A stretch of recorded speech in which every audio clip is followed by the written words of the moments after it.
नमस्कार दोस्तों, स्वागत है एक बार फिर से आप लोगों का समीर पाठशाला में। आज के इस लेक्चर में हम लोग डिस्कस करने वाले हैं एक सोनेट को जिसका नाम है द सोल्जर। ये सोनेट लिखी है रूपर्ट ब्रूक ने। इस सोनेट को हम डिटेल में डिस्कस करेंगे और हम इस सोनेट के अंदर ही सारे के सारे की फैक्ट्स को और इसकी लाइन बाय लाइन एक्सप्लेनेशन को डिस्कस करेंगे हिंदी में, इजी लैंग्वेज में। और की फैक्ट से मेरा मतलब है कि कुछ ऐसे पॉइंट्स जो एग्जाम के पॉइंट ऑफ व्यू से हमें जानने बहुत जरूरी होते हैं, उन पॉइंट्स को भी मैं डिस्कस करता हुआ आप लोगों के साथ चलूंगा। बढ़ते हैं आगे। सबसे पहला पॉइंट ये है कि इस पोयम को हम दो टाइटल से जान सकते हैं। पहला टाइटल है द सोल्जर्स।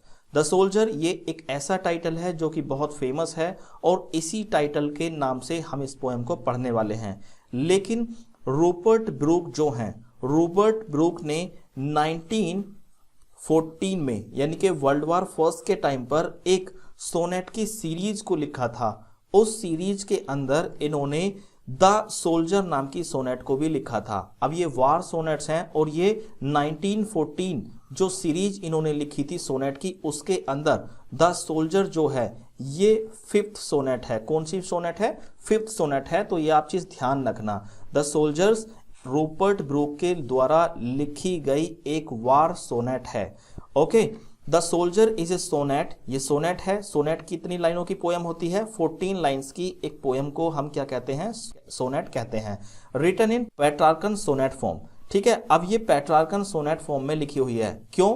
क्योंकि जो सोनेट हैं उन्हें हम पेट्रार्कन सोनेट फॉर्म या फिर इटालियन, पेट्रार्कन सोनेट का दूसरा नाम इटालियन फॉर्म भी है, उसको इस फॉर्म में होती है लिखी हुई, या फिर इंग्लिश सोनेट जिन्हें हम शेक्सपियरियन सोनेट के नाम से भी जानते हैं उस फॉर्म में होती हैं। तो ये जो सोल्जर है, द सोल्जर सोनेट है, ये हमारी पेट्रार्कन सोनेट फॉर्म में लिखी गई एक सोनेट है।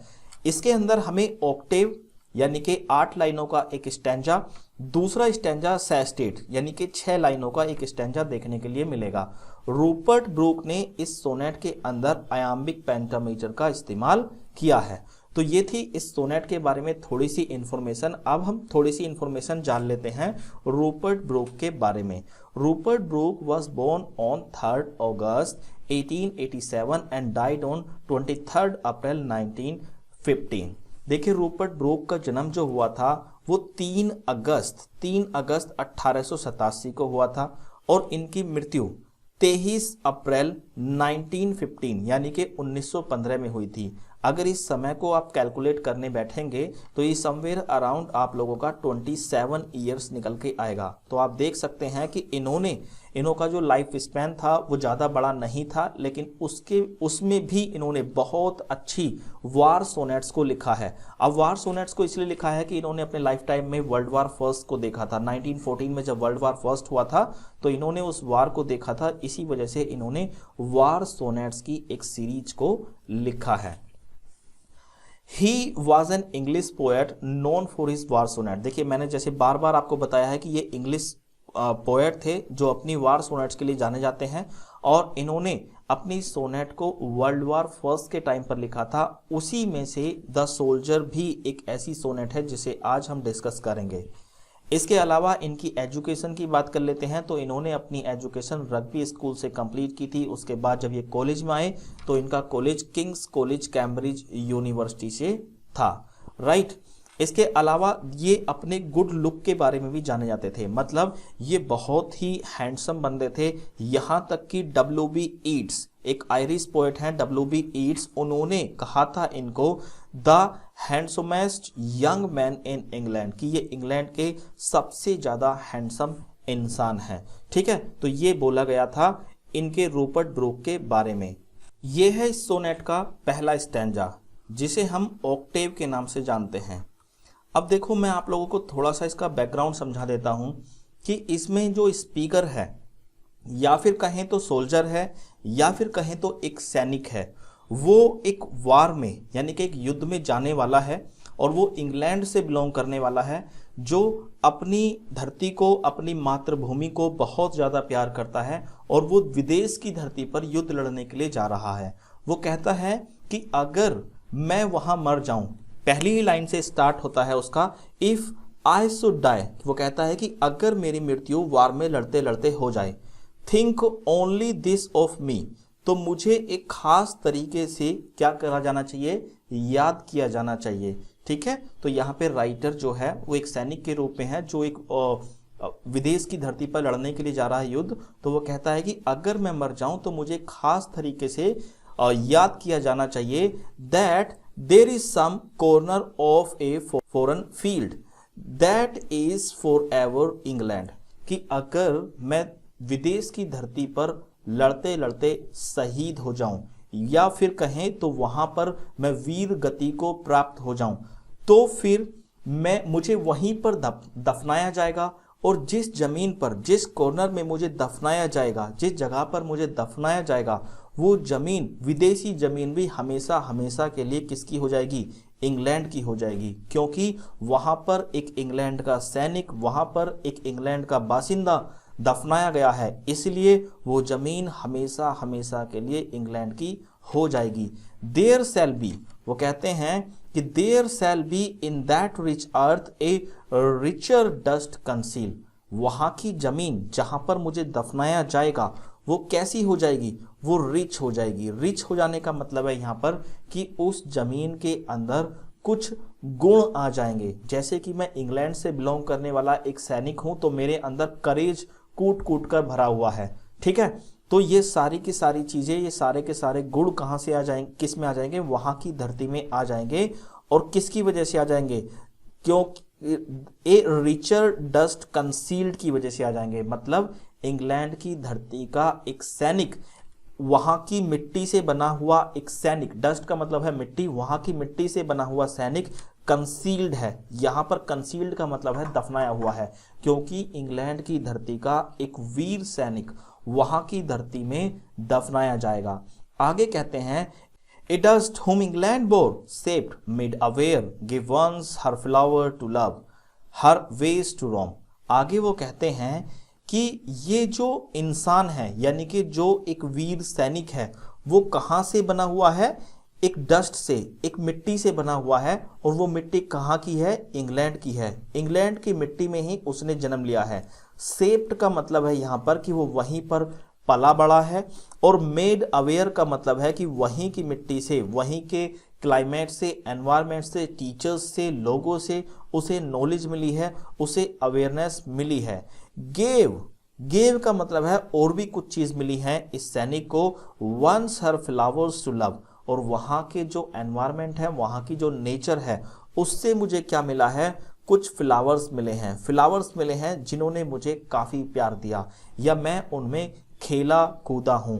हर वेज टू रोम, हर का मतलब यहाँ पे फिर से एक बार इंग्लैंड ही है। वो कहते हैं हर वेज टू रोम, कि उस वहां की धरती ने मुझे घूमने के लिए क्या दी है, आजादी दी है। A body of England, England's breathing English air, washed by the rivers, blessed by suns of home.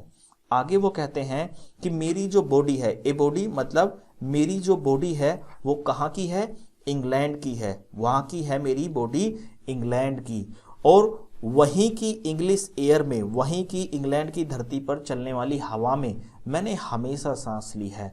Washed by the river, आगे वो कहते हैं वॉश्ड बाय द रिवर है कि इंग्लैंड के अंदर एक से एक पवित्र नदी है।